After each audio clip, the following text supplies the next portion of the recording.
बंधुओं, जिस घर को आपने बनाया है, सजाया है, आत्मा लगाई है, दिल लगाया है, एक दिन उस घर से आप बोलिए हाँ या ना? बोलिए ना। कौन से घर से निकाला जाएगा? जिस घर को अपने हाथों से बनाया है, सजाया है उसमें अपनी आत्मा लगाई, दिल लगाया, प्रेम लगाया। कोई एक कील ठोक के तो दिखाए। ऐसा लगता छाती पे कील ठुक रही है। इतना प्रेम किया उस मकान से, और एक दिन होगा कि उस मकान से आपको उठा करके पकड़ के निकाल दिया जाएगा।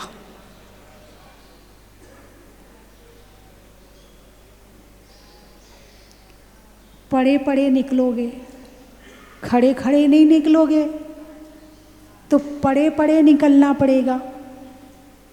समझ गए कि नहीं समझे? खड़े खड़े निकलना अलग होता है और पड़े पड़े निकलना अलग होता है। जिस कमरे में आप सोते हो, यदि उस कमरे में आत्मा निकल जाए शरीर से, तो उस कमरे को शुद्ध किया जाता है। उस कमरे की शुद्धि करी जाती है, पुताई करी जाती। क्यों? बाबूजी इसी कमरे में मर गए ना। बोलिए हाँ या ना? शरीर बचा है, आत्मा निकल गई। जब तक आत्मा शरीर में थी तब तक कोई शुद्धि नहीं करवाने की जरूरत थी। और जिस पलंग पे मरते हैं वो गद्दा हटा दिया जाता है, वो चद्दर हटा दिया जाता है, वो सारी चीज़ें हटा दी जाती हैं। कब? जब आत्मा निकल जाती है। आत्मा के बिना शरीर की क्या कीमत है, ये आप देख लीजिए। आत्मा के बिना शरीर की क्या कीमत है, ये समझ लो बस, कि शरीर कीमती है कि आत्मा कीमती है। जब तक आत्मा शरीर में थी तब तक कमरा नहीं पोता, तब तक बिस्तर किसी को दिया नहीं। क्यों? इस आत्मा के कारण से शरीर की भी शुद्धि है। और आत्मा के निकलते ये शरीर इतना शुद्ध हो गया, इतना शुद्ध हो गया कि अब 13 दिन तक तुम मंदिर नहीं जा सकते, 13 दिन तक तुम पूजा नहीं कर सकते, 13 दिन तक तुम भगवान को सामग्री नहीं चढ़ा सकते, 13 दिन तक तुम दान नहीं दे सकते। ये शरीर इतना अपवित्र है। किसके कारण? आप लोग मानते कि नहीं मानते? ये जो सूतक पातक है, आप लोग मानते कि नहीं मानते? मानते। आने वाली पीढ़ी, अरे तुम तो बैकवर्ड हो, कुछ नहीं होता सूतक पातक। कुछ लोग कहते कि नहीं कहते हैं? कहते हैं ना। नहीं, जो चीज़ जो बनाए गए हैं वो सारे कहीं न कहीं वैज्ञानिक तौर पर खरे उतरते हैं। उसे आप बिना सोचे, बिना समझे, उसे आप रूढ़िवादी मत कह देना। कहो तो एक प्रैक्टिकल बता दूं आपको। मैंने एक रिसर्च करी है। करीब 5-6 साल पहले, 6-7 साल पहले, यहाँ पर स्टाफ में एक जोड़ा था। तो उनके घर के चाचा जी ख़त्म हो गए। पत्नी थोड़ी नाराज़ रहती थी उनसे। हो जाता है, आपस में बात हो जाती, नाराज़ी हो जाती है। उनकी नाराज़ी थी पत्नी की। पति बोला तुम नहीं जा रही तो मत जाओ, मैं तो जाऊंगा। अब वो मेरे पास आई, बोले माता जी अब मैं 13 दिन काम तो कुछ कर नहीं सकती हूँ, मुझे कुछ ऐसा बता दो कि मैं कुछ धर्म कर लूँ। मैंने कहा ऐसा करो कि अब तुम 13 दिन में करीब तुम्हारी, एक दिन में यदि तुम 50 माला 75 माला भी फेरोगी, 100 माला भी फेरोगी तो 1.25 लाख का जप हो जाएगा। तो तुम बाहर बैठ के वहाँ पे तुम कर लेना। वो जाप करने बैठी, उसका तो मन ही ना लगे। अब वहाँ पर अर्थी लगा दी गई होगी, अब लोग ले जा रहे होंगे, अब वो पहुंच गए होंगे, वो वहाँ शामिल हो गए होंगे, अब वहाँ पर शमशान घाट ले गए होंगे, अब अर्थी जल रही होगी, सारा उसके दिमाग में घूमे जा रहा। क्या लेके बैठी है? माला नहीं थी हाथ में, जाप से हाथ से ही करनी थी, लेकिन उसके दिमाग में क्या घूम रहा है पूरा। और चाचा ससुर थे, चाचा भी नहीं थे, चाचा ससुर थे, और उनसे भी लड़ाई थी। लोग कहते हमारा उनसे संबंध खत्म हो गया, मैं कहती संबंध खत्म नहीं हुआ और ज़्यादा जुड़ गया। पहले जितना याद नहीं करते थे उससे ज़्यादा अब याद कर रहे हो तुम। लड़ाई होने के बाद संबंध ज़्यादा हो जाता है। तो जिससे लड़ाई थी, चाचा ससुर थे, सगे चाचा भी नहीं थे। अब वो बैठे तो ना तो उसे नमोकार मंत्र याद आए, ना उसे अरिहंत भगवान याद आए, ना उसे सिद्ध भगवान याद आए। वो तो लगातार उसके विचार घूमे जा रहे। इसलिए भगवान महावीर ने कहा कि 13 दिन के लिए तुम शांति से बैठ जाओ, क्योंकि तुम मंदिर आओगे तो तुम्हारा मन लगने वाला नहीं है, तुम पूजा करोगे तो तुम्हारा मन लगने वाला नहीं है, तुम माला फेरोगे तुम्हारा मन लगने वाला नहीं है। और कब तक? 13 दिन में इंसान इतना समर्थ हो जाता है कि अपने आप को संभाल लेता है, और उतना करने के बाद मन सेट हो जाता है। इसलिए ये 13 दिन की अवधि रखी गई है। ऐसे ही जब बच्चे का जन्म होता है तो 10 दिन का बताया है। कितने दिन का बताया? 10 दिन का। अब भाई चलो, मरने पे तो दुख होता है, इसलिए हम पातक मानते हैं। तो ये जो एमपी में इसे शोर बोलते हैं, कहीं इसे सूतक बोलते हैं, थोड़ा सा अंतर है बोलने में। तो मृत्यु का जो पातक है वो 13 दिन का, और जो जन्म का है वो 10 दिन का। भाई चलो, उसमें तो मृत्यु का है इसलिए मंदिर से दूर कर दिया। जन्म में क्यों दूर किया? जब बच्चे का घर में जन्म होता है, इतनी खुशी कि उस खुशी में उसका मन नहीं लगता है।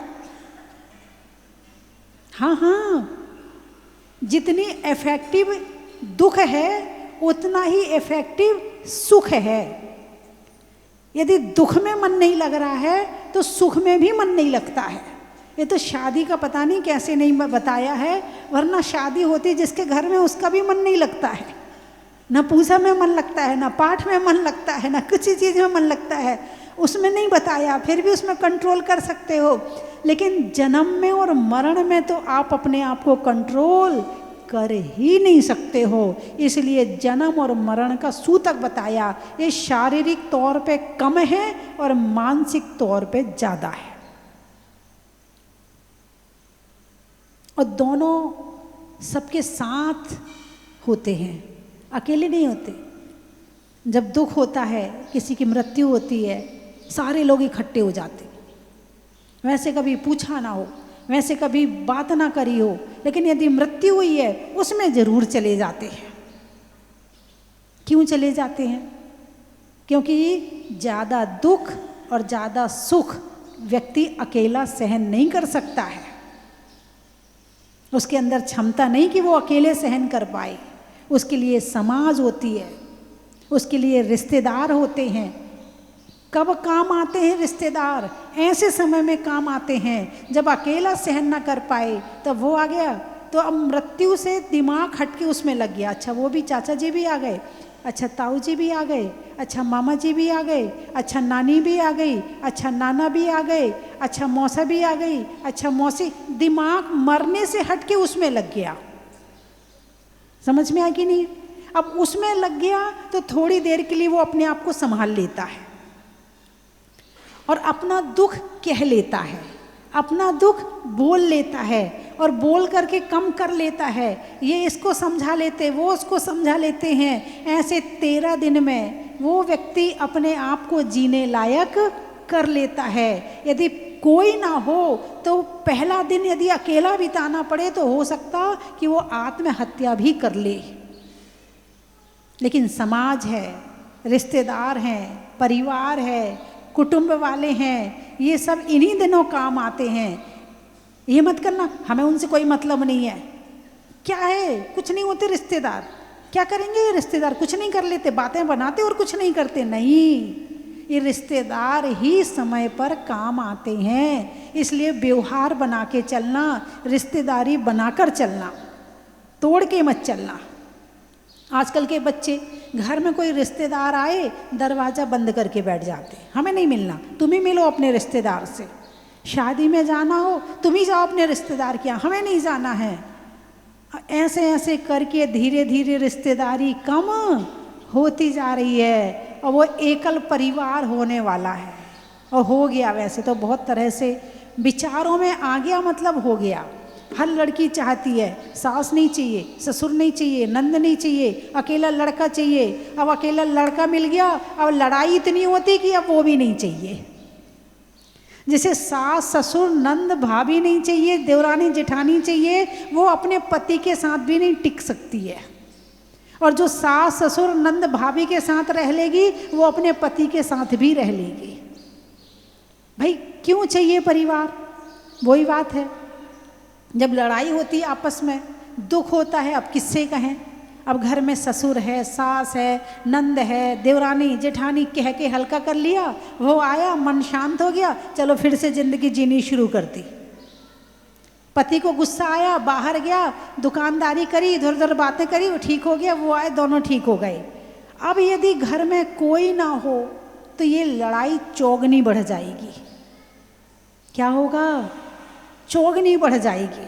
तो इसीलिए सबके बीच में रहना सीखना चाहिए, सबके हिसाब से ढलना आना चाहिए और सबके हिसाब से जीवन चलाना चाहिए। केवल मैं, मेरी प्राइवेसी, प्राइवेट कमरा, ये वो नहीं, सबके हिसाब से चलना चाहिए। उसमें ही तुम्हारा सुख है, उसमें ही तुम्हारी शांति है, उसमें ही तुम्हारी सुरक्षा है।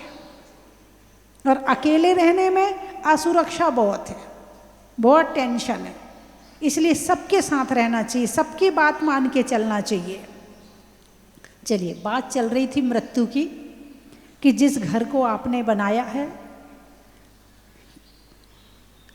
उस घर से निकाल दिए जाओगे। कौन निकालेगा?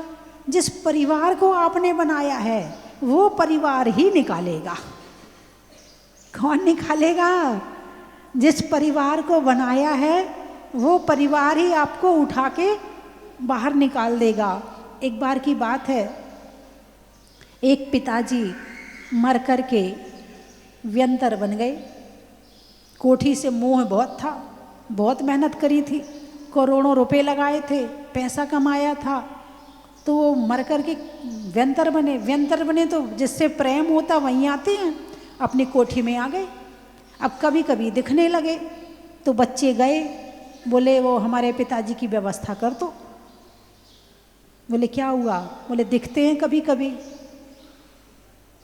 तो जो वो झाड़ फूक करने वाला था, वो उसका मित्र था, उसके पिताजी उसके मित्र थे। तो बोले कोई बात नहीं बेटा, उन्हें कोठी बनाई, इतना सब कुछ किया, अब आ रहे तो आने दो। नहीं, कैसे आ सकते हैं?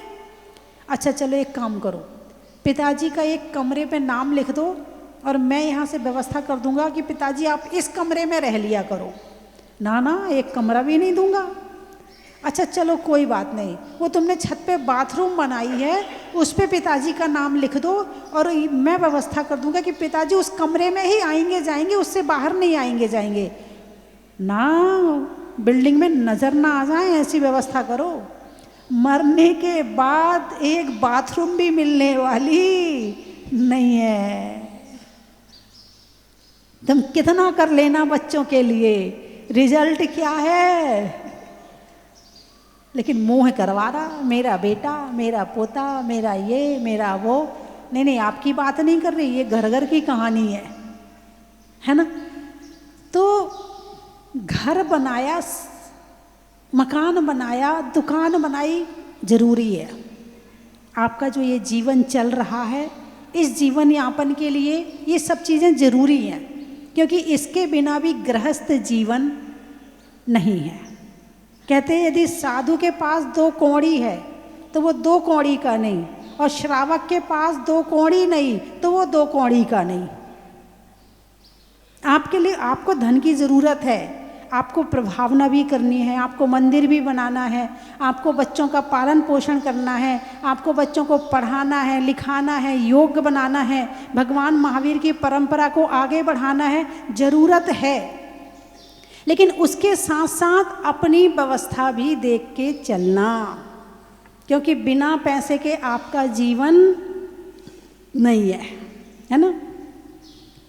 तो जब तक आयु कर्म है तब तक इस शरीर में तो रहना पड़ेगा, शरीर से निकल थोड़ी जाओगे। और जब तक इस शरीर में है, जैन कुल मिला है, जैन धर्म मिला है, इसको सार्थक कर लो बस।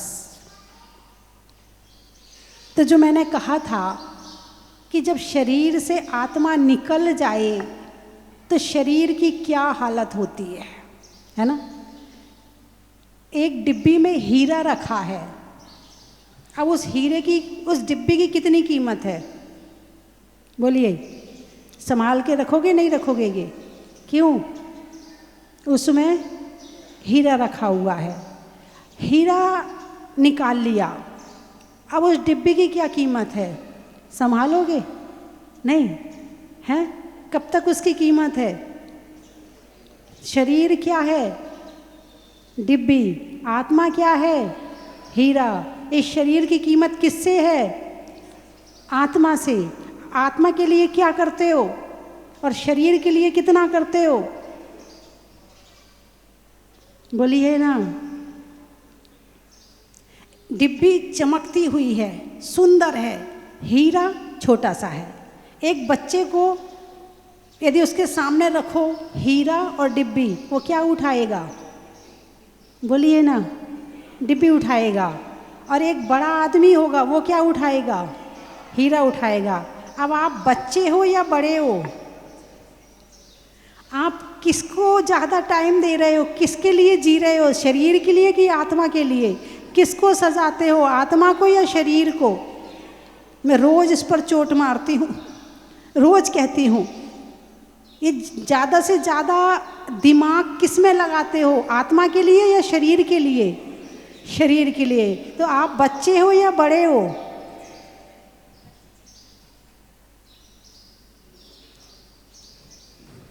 बड़े बनने के लिए ज्ञान करना पड़ेगा। ज्ञानी मतलब बड़ा, और बड़ा मतलब ज्ञानी, है ना। यदि आप क्या पकड़ रहे, डिब्बी या हीरा? हाँ, अब क्या बनना है आपको? ज्ञानी बनना है। तो आत्मा के लिए क्या काम करना है और शरीर के लिए क्या काम करना है, इतना ज्ञान होना जरूरी है, वरना ये जिंदगी तो जा रही है ना। जब अर्थी जाती है तो पीछे होती है अर्थी या आगे होती है? अर्थी आगे होती है और लोग पीछे होते हैं। जब बारात जाती है तब लोग आगे होते हैं और दूल्हा पीछे होता है। कुछ समझे? खुशी के दिनों में सब आगे रहेंगे, तुम्हें पीछे कर देंगे, और दुख के समय में तुम्हें आगे कर देंगे, सब पीछे हो जाएंगे। ये दुनिया है।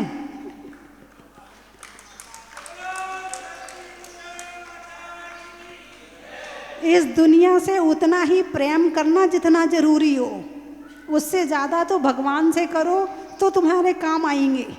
घर वाले इतने काम नहीं आएंगे जितने भगवान तुम्हारे काम आएंगे।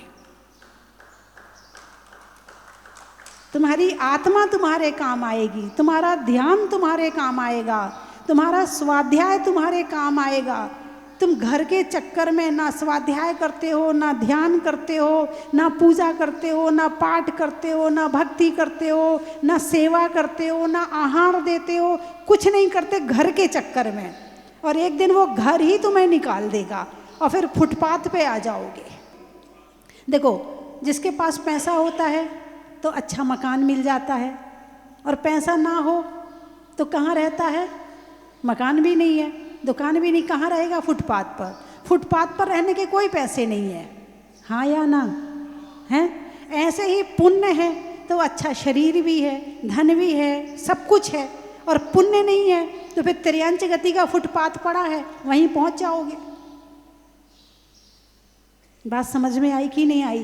तो ये दुनिया दुख के दिनों में पीछे रहती है और सुख के दिनों में आगे हो जाती है। अब ये आपने देखा ही होगा कि जब भी कोई परेशानी आती है और फ़ोन भी करो तो वो फ़ोन नहीं उठाता, हाँ पैसा मांगेगा, मत उठाता, बस मांगने वाला।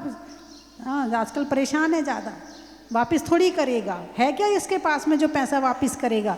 इसको पैसा नहीं देना। लोग अपना पैसा कहाँ लगाते हैं? जहाँ से वापस आने की उम्मीद होती है। जिनके पास पैसा होता है, आप चिंता मत करना, हम आपके साथ हैं, ज़रूरत हो तो हमें बताना, पता है देंगे तो मिल जाएगा, दुगना मिल जाएगा।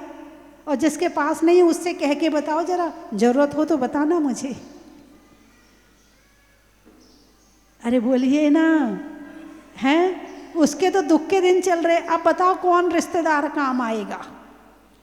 कौन कहेगा कि बेटा तेरे घर में परेशानी चल रही, तू चिंता मत करे, तेरी फीस हम भर देंगे, तुझे हम पढ़ा देंगे। एक जगह दान कम कर देना, लेकिन यदि किसी रिश्तेदार का बच्चा होशियार हो तो उसे पढ़ाई के लिए पैसे ज़रूर दे देना। यदि उनके यहाँ भोजन की कमी हो तो 1 महीने का राशन जरूर डलवा देना। पैसे मत देना, भले राशन डलवा देना कि चल कुछ नहीं तो हम राशन तो डलवा दें, रोटी खा के जी तो लेगा कम से कम ये, क्योंकि परेशानी कब किसके पास आ जाए पता नहीं है। ये भी बहुत बड़ा सहयोग है। और पढ़ाई के मामले में तो जो बच्चे हैं, किसी गरीब के बच्चे को पढ़ाना ये बहुत बड़ा पुण्य का काम है। और ज्ञान दान तो करते रहना चाहिए, जिनवाणी का दान, पढ़ाने का, इस तरह के काम करो, अपनी बुद्धि बढ़ेगी, अपना ज्ञान बढ़ेगा। बंधुओं, दुख आता है और ऐसा आता कि फिर पता भी नहीं चलता। मृत्यु हो गई, अब पता थोड़ी चल रहा कि हम मर गए, आत्मा तो चली गई, शरीर छूट गया। फिर जो संसार वाले हैं पीछे पीछे एक बात बोलते हैं, क्या बोल के चलते हैं? राम नाम सत्य है, सत्य बोले गत्य है। राम नाम किसको सुना रहा है?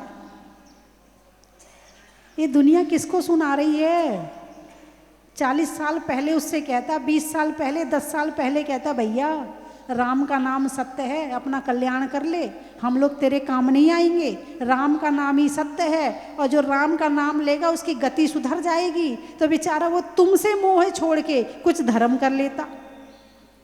जब तक उसकी आत्मा इस शरीर में थी तब तक तो उससे कहते थे, देख तेरा जहाँ पसीना गिरेगा हम खून गिरा देंगे, हम तेरे साथ हैं, तू चिंता मत कर, रह घर में, कहीं जाने की जरूरत नहीं है।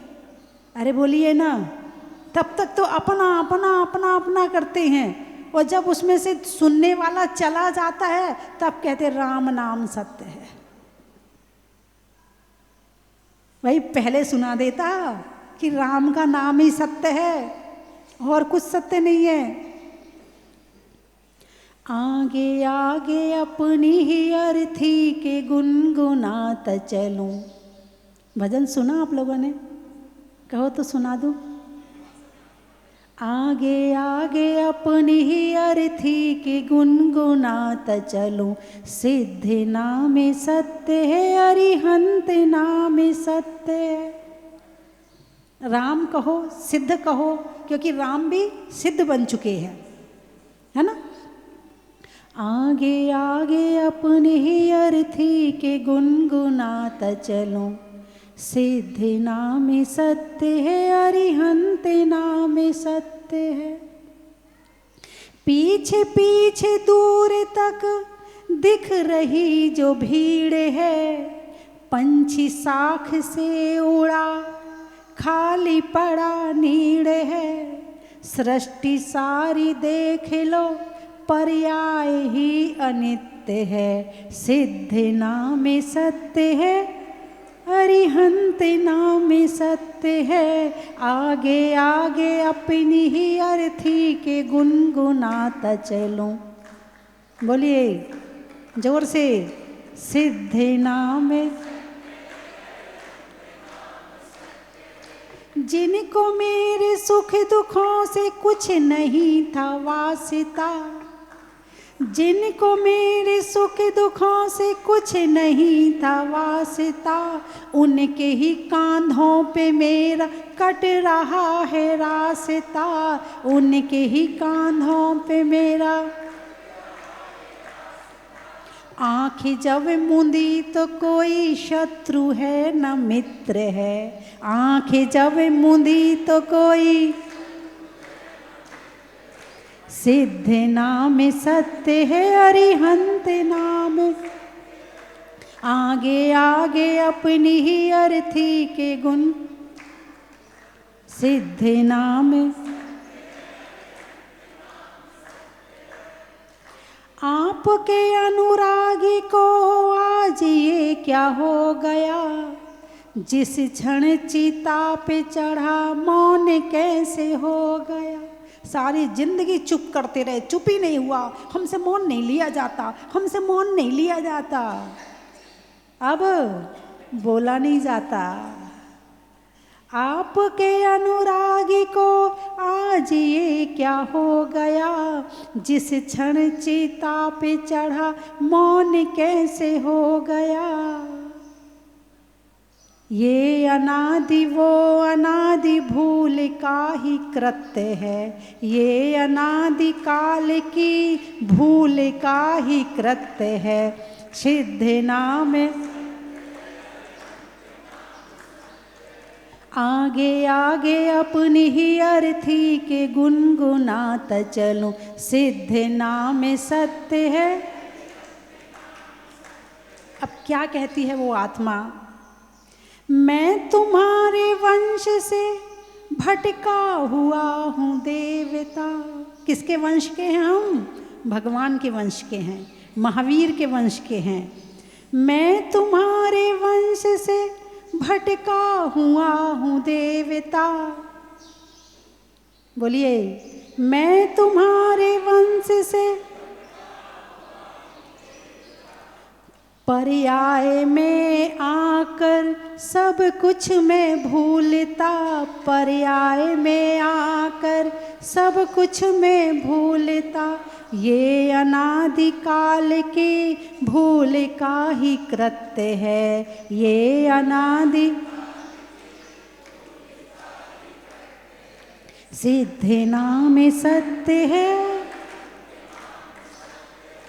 ये आरोपी गंधे दूर उड़ रही थी पंख से, लहर थी चली गई दूर मृत्यु अंक से, लहर थी चली गई दूर मृत्यु अंक से। सत्य देखे हंस रहा कि जल रहा असत्य है, सत्य देख हंस रहा कि जल रहा असत्य है। सिद्ध नाम सत्य है, अरिहंत नाम सत्य है। आगे आगे अपनी ही अर्थी के गुनगुनाता चलूं। सिद्ध नाम सत्य है। क्या सत्य देख हंस रहा कि जल रहा असत्य है। इस शरीर के मोह में यदि जी रहे हैं तो असत्य में जी रहे हैं, और आत्मा में जी रहे हैं तो सत्य में जी रहे हैं। कुछ समझ में आया कि नहीं आया? 5 इंद्रियों के विषय। आँख मुझे बहुत सुंदर लगता है, फेवरेट है मेरा। मैं तो इसके बिना देखे बिना रह नहीं सकती हूँ, मैं इसको लगाए बिना नहीं रह सकती, मैं इसको खाए बिना नहीं रह सकती, मैं इसको पहने बिना नहीं रह सकती। असत्य में जी रहे हो। अरे एक दिन आएगा कि सबके बिना जीना पड़ेगा, उसके पहले जीना सीख ले। सबके बिना जियोगे नहीं जियोगे? अरे बोलिए ना, जब मृत्यु आएगी तो सबके बिना जी सकते हो? नहीं जी सकते हो? जी सकते हो ना, तो जो काम बाद में होना है वो पहले कर लो, इसका नाम ही तो धर्म है। त्रियंचों में बिल्ली का, डंडा में गिल्ली का, आने वालों में दिल्ली का। बड़ा ही महत्व है। भिंडर, अच्छा। होने में निडर का, जाने में किधर का, और आने वालों में भिंडर का। बड़ा ही महत्व है। सीकर, नहीं करने में फिकर का, मंदिर में शिखर का, और आने वालों में सीकर का। बड़ा ही महत्व है। सीकरी, भोजन में बरी का, बैठने में दरी का, और आने वालों में सीकरी का। बड़ा ही महत्व है। सेहोरा, सामान रखने में बोरा का, नेता के दौरा का, और आने वालों में सेहोरा का। बड़ा ही महत्व है। दाहोद, बच्चे के लिए माँ की गोद का, होने में बोध का, और आने वालों में दाहोद का। बड़ा ही महत्व है। शैली में नागर का, पानी में गागर का, आने वालों में सागर का। बड़ा ही महत्व समय है। में आवली का, राजस्थान में पावली का, और आने वालों में मुंगावली का। बड़ा ही महत्व है। करेली, अच्छा। फूलों में चमेली का, लड़कियों में सहेली का, और आने वालों में करेली का। बड़ा ही महत्व है। कटनी, भोजन में चटनी का, नट में नटनी का, और आने वालों में कटनी का। बड़ा ही महत्व है। बहराइच, नहीं करने में किचकिच का, नहीं करने में किचकिच का, होने में रिच का, और आने वालों में बहराइच का। बड़ा ही महत्व है। कोलकाता, घर में माता का, बारिश में छाता का, बैंक में खाता का, और आने वालों में कोलकाता का। बड़ा ही महत्व है। बता दिया। गाने में सुर का, नृत्य में नूपुर का, आने वालों में जबलपुर का। बड़ा ही महत्व है। हीरे की कड़ी का, अंगूठी में मणि का, आने वालों में रोहिणी का। बड़ा ही महत्व है। आज हमारे बीच में, हाँ, ग्वालियर वाले हमारे नरेश जी, जो कि बहुत मतलब सेवा के मामले में सबसे आगे रहते हैं। एक बार जोरदार तालियां बजाइए आपके लिए। तन, मन और धन तीनों से सेवा करते हैं। सुनने में ईयर का, छोड़ने में बियर का, और आने वालों में ग्वालियर का। बड़ा ही महत्व है। और साहित्य समिति आज हमारे बीच में आई हुई है। पहले बहुत लिखती थी मैं, अब तो लिखना कम हो गया है, हाँ, लेकिन जो लिखा हुआ है उसको जो रिपीट छपवाने का है वो हमारी साहित्य समिति अभी ये सारा कार्य देखती है। हमारे पंकज जी, नरेश जी, राकेश जी, उमेश जी और शीतल जी हैं। एक बार जोरदार तालियां बजा के स्वागत करें। और हमारे बीच में महावीर पहाड़िया, हमारे भीलवाड़ा वाले भी आए हुए हैं, एक बार उनका भी ताली बजा के स्वागत करें। इस क्षेत्र के प्रति संपूर्ण रूप से समर्पित है। महिलाओं में कड़ा का, भोजन में बड़ा का, और आने वालों में भीलवाड़ा का। बड़ा ही महत्व है। लिखने में पत्र का, पूजा में अत्र अत्र का, और भगवान के ऊपर छत्र का। बड़ा ही महत्व है। बोलिए 24 भगवान की जय। देखिए, हम सभी स्वस्ति विधान साहित्य कल्याण समिति की तरफ से हम सभी दिल्ली से आए हुए हैं। और जैसा कि माता जी, जैसा कि मुझको याद आता है, अंदाजा 2013 में हमारे पास दिल्ली आई थी और हमने दर्शन किए थे माता जी के। 2009 में आई थी। अच्छा, रोहिणी में माता जी, अच्छा 13 में आ गए जी। 2009 में, अच्छा 2009 में माता जी हमारे पास आई थी और हमने पहली बार माता जी के दर्शन करे थे। और तब हमें पता लगा कि जिस तरीके माता जी की जो वाणी है, और वो वाणी भी बिल्कुल जिन वाणी की तरीके से बिल्कुल पूरी वाणी है। और उसी वक्त से हमने माता जी को देखा था कि माता जी कितना लिखती हैं, कितनी जिनवाणी, कितनी पुस्तकें माता जी ने लिखी। रोहिणी में हम लोग रहते हैं, मैं तो रोहिणी में रहता हूँ। तब वहाँ पे माता जी ने एक छोटा सा मंदिर हमारे तकरीबन 2 महीने में वो पूरा बनवाया था, और वहीं उसके पंचकराणक भी करते थे उसी वक्त। तब से हम जुड़े हुए। उसके बाद माता जी से हमारा ऐसा पुण्य मिला कि माता जी का लगातार हमको आशीर्वाद मिला। मुझे बड़ा खुशी हुई। मैं देखो जहाज पर एक छोटा सा कस्बा जगह पे खरीद रहे हैं, भूमि पूजन हो रहा है मुंशीपतनाथ भगवान का। और एक अच्छे और हुआ, सब लोग शायद जानते हो, जब मूर्ति वहां से यहाँ आ रही थी विराजमान करने के लिए, टेम्परेरी वेदी बनाई थी, तो मूर्ति तो यहाँ आ गई, 50 आदमी से उठी नहीं वो मूर्ति। माता जी पैदल आ रही चलते हुए, माता जी 10-15 मिनट बाद आई। माता जी बोला, माता जी ये तो मूर्ति नहीं उठ रही हमारे से। माता जी में कोई शक्ति है या मूर्ति में उनके साथ कोई बात है, उन्होंने कोई मंत्र पढ़ा और 4 बच्चों ने उठाकर वो वेदी पर रख दिया। चलो स्वस्ति धाम, आओ स्वस्ति धाम, चलो स्वस्ति धाम, चलो स्वस्ति धाम, चलो स्वस्ति धाम, आओ स्वस्ति धाम, चलो स्वस्ति धाम। स्वस्ति धाम मुझे जाना है, मन में है ये धारणा। स्वस्ति धाम मुझे जाना है, मन में है ये धारणा। 20वें तीर्थंकर की मूरत हो, 20वें रे आज रत्नों की थाल को भर लाओ रे आज।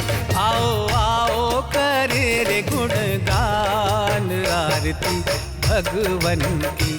आओ आओ करे गुणगान आरती भगवन की। आओ आओ करे रे गुणगान आरती भगवन की।